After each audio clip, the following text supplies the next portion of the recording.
আমি যখন ইন্ডাস্ট্রিতে শুটিং করতে যাই তখন আমার এই চ্যানেলের অনেক দর্শক বন্ধুর সঙ্গে আমার দেখা হয়, কথা হয়। তারা অনেকেই আমাকে বলেছেন যে অভিনয়ের হাতেখড়ি তাদের এই ইন্ডাস্ট্রিতে আসার সাহস জুগিয়েছে। আবার অনেকে এরকমও বলেছেন যে এই অভিনয়ের হাতেখড়ির জন্যই তাদের আজকে স্বপ্ন পূরণ হয়েছে। আপনাদের সকলকে অনেক অনেক অনেক ধন্যবাদ। আবার অনেকে এমনও বলেন যে ছোট ছোট চরিত্র পাচ্ছি, 2 দিন 3 দিন বা 4 দিনের চরিত্র পাচ্ছি এবং সেই চরিত্রগুলোতে খুব বেশি সংলাপও থাকছে না। তাহলে কিভাবে আমরা এই চরিত্রগুলো থেকেই আরো বড় চরিত্র পেতে পারি বা আরো অনেক বড় কাজ পেতে পারি? আজকে এই নিয়ে আলোচনা করব। নতুন যখন আপনি ইন্ডাস্ট্রিতে যাবেন, যখন আপনি ছোট ছোট চরিত্র করছেন, তখন কি ধরনের আচরণ, কি ধরনের ব্যবহার বা কি ধরনের অভিনয় আপনাকে ডিরেক্টোরিয়াল টিমের কাছে জনপ্রিয় করে তোলে এবং আপনার কাজের সংখ্যা বেড়ে যায়। নতুন যখন কোনো কাজ আসে খুব সহজেই যেন ওনাদের আপনার কথা মনে পড়ে। অত্যন্ত গুরুত্বপূর্ণ একটা ভিডিও, সঙ্গে থাকুন। নমস্কার বন্ধুরা, আপনি আছেন আপনার একান্ত নিজস্ব অভিনয় চর্চা কেন্দ্র অভিনয়ের হাতেখড়িতে, আর আমি অভিনেতা বিধান দাস আপনার অভিনয় চর্চার সঙ্গী আপনাকে স্বাগত জানাই।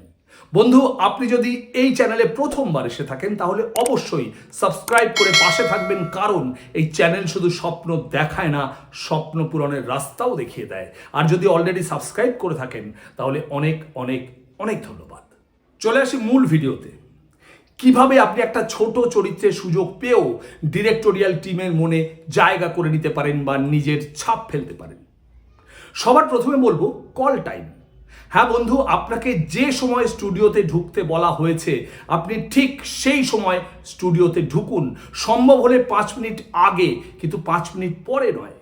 স্টুডিওতে ঢুকেই যিনি আপনাকে ডেকেছেন তাকে ইনফর্ম করুন যে আমি পৌঁছে গেছি, তাতে উনি খুশি হন। তারপর আপনাকে পোশাক পরিয়ে যেখানে বসতে বলা হবে ঠিক সেইখানেই বসে থাকুন। অযথা এদিক ওদিক ঘোরাফেরা করবেন না। যখন ওনাদের প্রয়োজন পড়বে তখন যদি আপনাকে ওনারা খুঁজে না পায় তাহলে ওনারা বিরক্ত হন। তারপর যখন আপনাকে ফ্লোরে ডাকছেন, যতক্ষণ ওই দৃশ্যের শুটিং শেষ না হচ্ছে ততক্ষণ আপনি ফ্লোরেই বসে থাকুন, ফ্লোর থেকে বেরোবেন না। আপনি হয়তো ভাবছেন আমার তো এখন শট যাচ্ছে না, আমি একটু বাইরে থেকে ঘুরে আসি। না বন্ধু, আপনি জানেন না কখন আপনাকে প্রয়োজন। হয়তো অন্য কারো শট চলছে, কিন্তু সেই শটে আপনার শোল্ডারটা প্রয়োজন, আপনার কাঁধটা প্রয়োজন, কিংবা কারো শট চলছে আপনি দূরে দাঁড়িয়ে আছেন, সেটা প্রয়োজন। সেই সময় আপনাকে খুঁজতে যেতে হয়, এতে ওনারা বিরক্ত হন। যতক্ষণ ওই দৃশ্যের শুটিং শেষ না হচ্ছে ততক্ষণ ফ্লোরে থাকুন, এতে ডিরেক্টোরিয়াল টিম আপনার উপরে খুশি হয়। এবার বলবো অভিনয় দিয়ে কিভাবে আপনি ডিরেক্টোরিয়াল টিমের উপরে নিজের ছাপ ফেলতে পারেন। আপনার যদি 1 লাইন সংলাপও থাকে তাহলে সেই 1 লাইন সংলাপকে যথেষ্ট গুরুত্ব দিয়ে মুখস্থ করুন। আমি বলবো মুখস্থ নয়, অন্তস্থ করুন।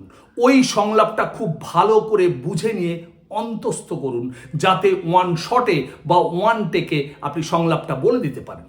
বেশি কিছু করতে যাবেন না, শুধুমাত্র পরিস্থিতি অনুযায়ী এবং আপনার চরিত্র অনুযায়ী বিশ্বাসযোগ্যভাবে সংলাপটা ডেলিভারি করুন, তাতেই ওনারা খুশি হন। এবার বলবো রিয়াকশন শটের কথা। বন্ধু, সংলাপ কম হলেও রিয়াকশন শট কিন্তু অনেকই থাকে। রিয়াকশন শট মানে ওই দৃশ্যে অন্য চরিত্র যখন কথা বলছে তখন সেই কথার পরিপ্রেক্ষিতে আপনার চোখে মুখে যে ভাব ফুটে ওঠে তাকে বলে রিয়াকশন শট। বন্ধু, রিয়াকশন শট দেওয়ার সময়ও বেশি কিছু করতে যাবেন না। শুধুমাত্র আপনার কো আর্টিস্টের সংলাপগুলোকে খুব মন দিয়ে শুনুন এবং সেই সংলাপগুলো আপনাকে বা আপনার অভিনীত চরিত্রকে যেভাবে এফেক্ট করা উচিত শুধুমাত্র সেই ভাবটাকে চোখে মুখে ফুটিয়ে তুলুন। তাহলেই আপনি একজন ভালো অভিনেতা, তাহলেই আপনি ডিরেক্টোরিয়াল টিমের মনে ছাপ ফেলতে পারেন। তারা আপনাকে যিনি ডেকেছেন তার কাছে আপনার প্রশংসা করে, যার ফলে আপনি ভবিষ্যতে আরও কাজ পান বা নতুন কোনো কাজ এলেই আপনার কথা মনে পড়ে। আজকে এই পর্যন্ত, দেখা হচ্ছে খুব তাড়াতাড়ি নতুন কোনো ভিডিও নিয়ে। ততক্ষণ ভালো থাকবেন, সুস্থ থাকবেন, আর হ্যাঁ অবশ্যই চর্চায় থাকবেন। আপনার অভিনয় জীবনের শ্রীবৃদ্ধি কামনা করি। নমস্কার।